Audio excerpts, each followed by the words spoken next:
Okay, so if you see that her toe is being dipped into the water, water represents emotions in tarot.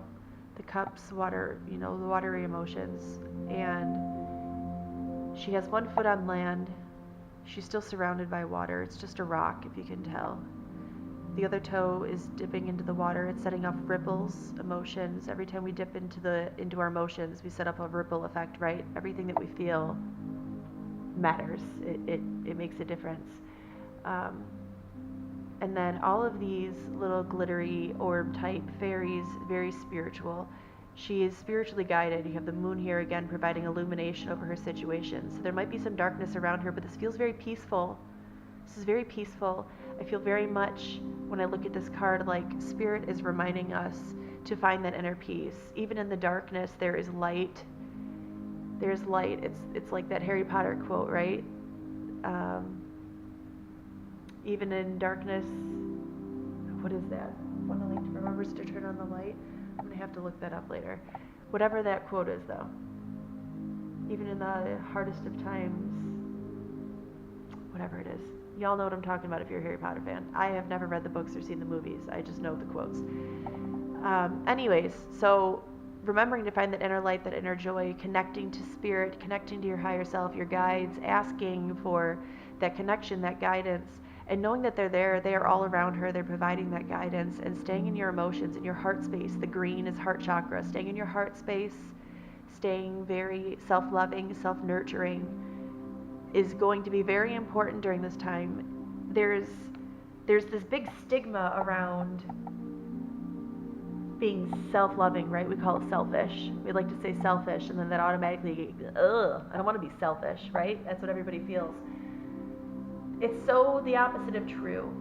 It's so the opposite of true. Most of us by now have heard of the pouring your cup into somebody else's cup and how that's not healthy. The good old, you have to go into a relationship with your cup being full, into a relationship with somebody else who has a full cup, so that your cups are balancing each other, you're complementing each other. You're not the supporting act, right, to somebody else's show. And that's important to do. And loving ourselves is where that starts. You can't be loving to others until you've truly loved yourself. You need to be self-fulfilled, knowing that you don't have a dependency on somebody else to bring you satisfaction, but also knowing that they're not needing to be reliant on you to bring them satisfaction and fulfillment, that is within themselves.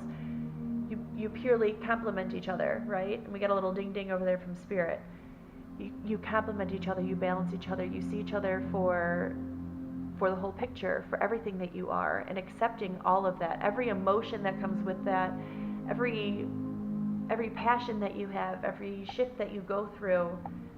It's an acceptance of that is who you are, and this is your path, and that's where you are, and I see you in that.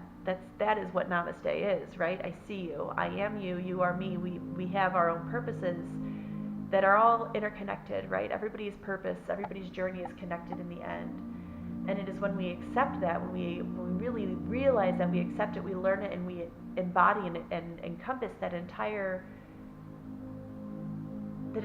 feeling, that you can really truly understand and appreciate where each other is coming from. And that all starts with you.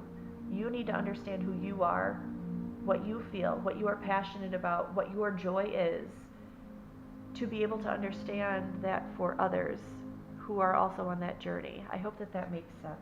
I really hope that makes sense. Is there anything that the Divine Feminine Collective needs to be kind of mindful of? Okay, so this card is in this deck, the Chariot, which is the card of action. It is usually fast action. This horse is not going slow, right? She's also, again, following the water. Do you see how there's a lot of emotions here? Spirit is very much reminding us to stay in our heart space. That is not to say to be emotional in a reactive way, right? But it is understanding our emotions. It is being in our emotions, identifying what they are, and aligning with what is good for us. Following that with action, following through on what we are feeling to lead us again to illumination, to home. Look how much closer we are getting. We're even getting younger. We're getting younger. That's fantastic. Look at us. We're fantastic.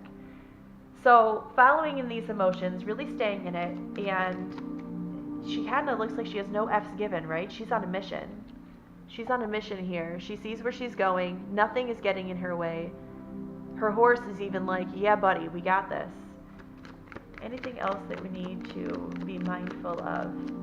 Now, that being said, you don't need to be forceful, right? We can't go hurting people. Queen of Swords, exactly. Okay, so we are logically and in life cutting away the things that are not serving us. But the Queen of Swords doesn't need to be a jerk about it, let's say, okay? She sees what is needed and what is not, what should be done and what should not, what is good for her, what is not, what is good for the collective and what is not. She is authoritative, but she does have a certain level of compassion. The children around her look like they adore her to some extent, right? They don't look like they're fearful of her, let's say. So you can see in this card that she makes decisions. We have her Two of Swords here, right? So where's the Two of Swords? She finally made decisions at some point, right? Making decisions. Making decisions is so important. Authoritative decisions, but with compassion. With compassion. Anything else here? Any other messages? Things that we need to be mindful of as we continue on our journey? Any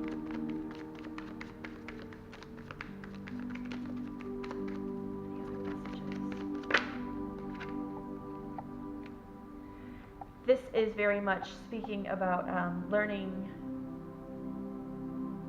control over not just your mental thoughts. It is a Swords card, so it is your thoughts, but it's very much for me learning in general, and the wands typically signify that more, but in this deck I feel very much that way about this card, so we're going with that. There is a lot of learning that we are all doing, whether it is learning about ourselves, learning about how life is really working, learning about this spiritual aspect of ourselves, or maybe there's a new career that you are interested in, or that you are growing into a new position. This is educating oneself, really encompassing that learning. She's very diligent. She's got books all around her. She's got this candle that's been burning a bit. Again, illumination, truth. This is following her truth. One single sword, one single sword. She has found her truth, and she's following that truth. She's learning of it. Do I need to know what this truth is? More illumination coming in on that sword. Spirit is very, very divinely guiding our paths. All you beautiful goddesses. Five of Swords. So this came on the floor. I don't know if it was reversed or not, but I'm going to say that regardless, immediately when I saw this card, I felt very much like she had overcome the things that were not serving her. So even with, don't look at it too much, because the faces don't say that so much, but this is the feeling that resonates. This is the message that is coming from Spirit, is that finally learning how to take your two swords, your thoughts that you needed, and walking away from these things. People will be disappointed. People will be disappointed. There are always people who are disappointed when somebody goes and does better for themselves, right? More and more people are becoming awake and enlightened, and are accepting of other people's journeys, and realizing that there may need to be shifts and whatnot, that it doesn't necessarily reflect on them, but that isn't necessarily your job to teach her. I also have this, it is not lost on me that she's looking over at this Temperance card. So it's also having this grace, a grace to this. You can walk away, you could take your two swords, you finally made a decision. You know, it kind of looks like she took her band from her eyes, like, I'm not seeing. No, I'm going to see. I'm going to push this up. I'm going to use this to keep my sweat off my brow. Can't get that. And I'm going to, with grace, with kindness, and in divine timing, walk away from these things that are not serving me. I'm going to leave these 3 extra swords aside because I don't need them. They're not serving me. I'm taking these 2. These 2 are all I need to make my decisions. I can slash away anything that is in my path with these 2 swords. Anything else is too cumbersome for this journey that I am going on. And I'm following this illumination here. It even looks like the sun is shining from here and it's beaming onto the sword over to here. It's making this very beautiful picture that is being painted for us by Source. Ultimately, where are we going to end up here on the end of this journey, Source? Let's say